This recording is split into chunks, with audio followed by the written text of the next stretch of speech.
Les gars, j'ai décroché possiblement, alors c'est pas fait encore, mais j'ai un bon fit je pense.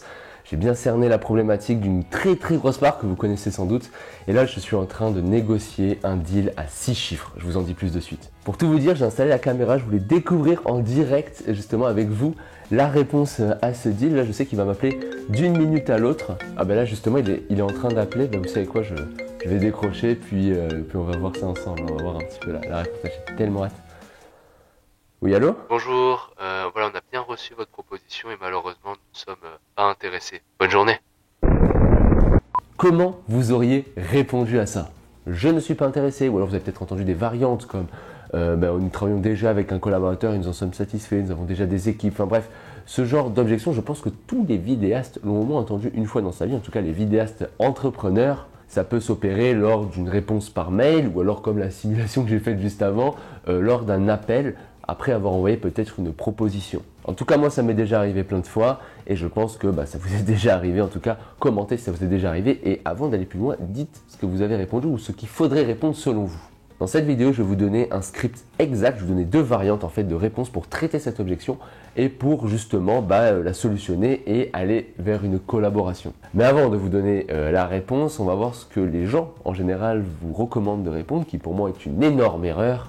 Mais je ne peux pas en vouloir aussi aux gens qui répondent ça, puisque c'est un réflexe en fait assez naturel que de vouloir poser la question. Ah, je comprends que vous n'êtes pas intéressé, mais est-ce que je peux vous demander les raisons du fait que vous n'êtes pas intéressé? Oh non! C'est une mauvaise idée. Je posais une question simple et si vous avez la réponse, allez-y. Pourquoi le prospect devrait passer du temps à vous expliquer les motifs du fait qu'il n'est pas intéressé, les motifs de son refus? Et en plus, probablement que dans cette situation, le prospect ne sera pas honnête, il va vous mentir. Ce qui n'est pas forcément top avec cette réponse, c'est le fait qu'on va affronter le prospect. On va vraiment y aller pour se battre avec lui et aller choper de l'information. Et il va y avoir un climat un peu tendu où le prospect va se dire « Ouais, mais j'ai pas envie de répondre à cette question, je vais répondre un truc à côté là pour qu'il me lâche. » Et vous n'aurez pas les bonnes informations, du coup tout le monde est perdant, du coup c'est pas cool. Donc maintenant qu'on a vu ce qu'il fallait pas faire, on va voir déjà ce qu'il faut faire. Et avant de dire ce qu'il faut faire, il faut aussi rappeler un fait dans la vente qui est super important. 80% des contrats se font au bout du 5e suivi. On parle bien de suivi, on ne parle pas de relance à des séquences mail. Donc un suivi, c'est un suivi régulier, c'est de 1 mois à 3 mois, donc au 5e suivi. En fait, c'est assez normal que votre prestation, ou en tout cas vos services, n'intéressent pas le prospect en jour 1. Le timing n'est pas le bon, la personne que vous contactez n'est pas forcément la seule décisionnaire sur la question. Effectivement, ils ont d'autres collaborateurs et là, maintenant, tout de suite, collaborer, il est un petit peu sur la défensive, quoi. Il veut pas forcément se mettre en porte-à-faux vis-à-vis de son collaborateur. Ils n'ont pas de réel enjeu sur la question, ils n'ont pas envie aussi de prendre le temps de rencontrer des vidéastes parce que les projets du quotidien font qu'aujourd'hui c'est pas l'enjeu et en plus de ça, il n'a pas le temps. En fait, on pourrait lister comme ça 10 000 raisons qui fait que la personne ne veut pas parler avec vous, mais ce n'est jamais lié à vous personnellement, c'est lié plutôt à l'environnement de la boîte. Et vous imaginez la chance que vous avez si dès le premier contact, il y avait un enjeu, il y a un projet sur la table, et en plus ils n'ont pas de collaborateurs actuellement, donc ils sont en recherche active de collaborateurs et vous arrivez à ce moment-là. C'est possible, ça arrive, mais ça reste rare, il ne faut pas forcément compter dessus. Donc, dans la vente, de manière générale, on ne cherche pas forcément à vendre là maintenant, de toute façon là ça ne va pas être possible, mais on va chercher plutôt à se positionner pour l'avenir, pour que lorsqu'il y aura un enjeu, vous soyez la première personne à qui le décideur en question va penser. C'est important de comprendre que lorsqu'il y aura une problématique vidéo sur la table, c'est à vous qu'on doit penser. Là, par contre, ce serait une erreur que de dire, par exemple, imaginons que vous contactez cette personne, vous la recontactez plus, dans un an, vous vous rendez compte qu'en fait, maintenant, il collabore activement avec un vidéaste et pas avec vous qui l'avez prospecté. C'est que là, vous avez fait une erreur, effectivement, c'est qu'à un moment donné de leur vie d'entreprise, il y a eu un enjeu et ils n'ont pas pensé à vous. Ça, c'est problématique et ça, on veut l'éviter. Donc, comme je l'ai dit, l'important, c'est pas de se battre, mais l'important, c'est de faire comprendre que dans le futur, possiblement, quand il y aura un enjeu, il faudrait qu'ils pensent à vous. Donc, se positionner sur l'avenir et laisser une porte ouverte. Voilà ce que vous pourriez dire. Je ne suis pas intéressé. Je comprends, monsieur le client, que vous ne soyez pas intéressé là, maintenant, tout de suite. Mais laissez-moi juste vous poser une dernière question. Est-ce que, lorsque dans l'avenir, vous aurez un enjeu avec la vidéo, je pourrais être la première personne à qui vous en parlerez? Vous pouvez faire une petite variante de ça, surtout si la personne a un collaborateur. Ce serait de dire, j'ai déjà un collaborateur, je ne suis pas intéressé. Je comprends, monsieur le client, vous ne m'avez pas attendu forcément pour faire de la vidéo. Mais est-ce que vous pouvez me laisser poser une dernière question? est-ce que la prochaine fois que vous aurez un enjeu avec la vidéo, vous pouvez au moins me consulter pour avoir un deuxième avis? Et voilà comment on commence à placer ses pions pour se préparer pour une future collaboration avec cette personne. Vous avez maintenant une excuse parfaite pour envoyer de la documentation. Donc vous pouvez très facilement enchaîner avec une phrase comme écoutez, moi ce que je vous propose, c'est que je vous envoie un mail en fait qui liste comment ça se passe, une collaboration avec notre agence de production, les bénéfices en fait aujourd'hui qu'on apporte aux entreprises et les problèmes qu'on résout.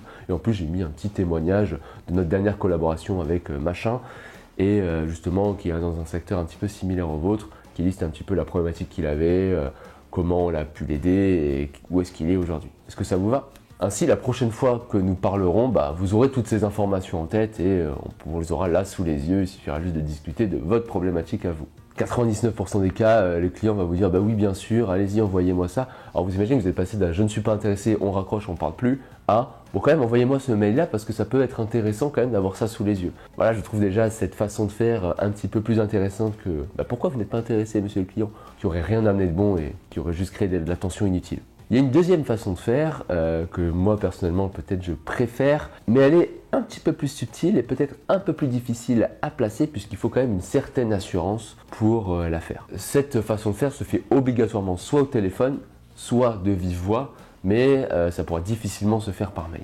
Donc je ne suis pas intéressé. Ok monsieur le client, juste avant de raccrocher le téléphone, laissez-moi vous poser une dernière question.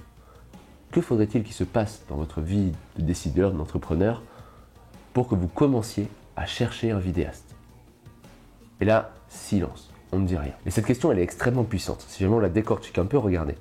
Déjà, on dit avant de raccrocher. Donc ça sous-entend que c'est la dernière question, vraiment, c'est l'ultime question, quoi. C'est-à-dire qu'il ne va pas se passer 20 minutes après, je ne suis pas en train de lui tenir la jambe. Ensuite, on utilise un futur hypothétique, c'est-à-dire qu'on dit qu'est-ce qui devrait se passer dans votre vie pour que vous commenciez à chercher un vidéaste? Et surtout, on n'est pas en train de pousser une vente, en train de dire oui, mais vous savez, est-ce qu'imaginez, il se passe ça, vous ne pouvez pas peut-être que. Voilà, non, là, on pose vraiment une question profonde au prospect qui va le faire réfléchir. Et la réponse à cette information, bien sûr, vous n'allez pas faire de vente aujourd'hui, ça c'est clair. Par contre, la réponse à cette question, ça va être des informations cruciales. Moi, pour commencer à chercher, franchement, je vais vous le dire, il faudrait que les prix baissent, il faudrait que X trucs, il faudrait que machin me donne l'accord, il faudrait que j'ai plus de budget, il faudrait que X, il faudrait que Y, enfin bref, tout ce qui va sortir à ce moment-là sera ultra intéressant. Il va bien falloir le noter. J'aimerais avoir telle garantie, j'aimerais avoir telle chose, j'aimerais qu'il y ait tel bénéfice, telle fonctionnalité dans la vidéo. Quelques temps plus tard, quand vous allez faire vos suivis, vous allez dire hey monsieur le client, vous vous rappelez la dernière fois on avait parlé de ça et vous m'aviez dit que vous vouliez qu'il y ait tel élément, telle chose, telle garantie. Et bien justement, aujourd'hui on est en capacité de vous le proposer parce que X, Y, Z, enfin voilà, vous allez revenir comme ça. Et là, du coup, il y a une sorte de biais de cohérence. On vous a dit, s'il y a ça, je commencerai à chercher un vidéaste, je pourrais m'engager peut-être avec un vidéaste. Et là, vous revenez avec ces informations, forcément, vous allez être mis en haut de la pile. En tout cas, on va vraiment considérer votre offre. Ici, de toute façon, la vente est perdue. Alors que la personne qui vous dit, je ne suis pas intéressé, il faut être un magicien pour que d'un coup, ils soient intéressés. C'est très compliqué de désamorcer ça. Par contre, ce que vous pouvez faire, c'est préparer la suite, préparer le futur. Et pour préparer le futur, il faut déjà un lien, quelque chose qui va vous connecter au client pour que ce soit logique en fait de revenir vers lui plus tard. Ça, c'est deux variantes que je vous ai données. Il y en a plein d'autres, on peut réinventer, mais c'est toujours la même chose, c'est qu'il faut être dans une aide. Monsieur le client, moi je ne suis pas là pour vous arnaquer, je suis là pour vous aider. Et c'est exactement ce qu'on a fait là, il faut être un peu en mode solution. Et la collaboration n'est pas possible aujourd'hui, mais elle sera possible plus tard. Maintenant, souvent quand je fais ce genre de vidéo, il y a d'autres questions qui arrivent et comme Guillaume, comment j'assure les suivis, qu'est-ce que j'écris dans le mail, si je l'appelle, qu'est-ce que je dis, imagine que le client ne me réponde pas de suite, est-ce que je dois rappeler, est-ce que je dois renvoyer un mail?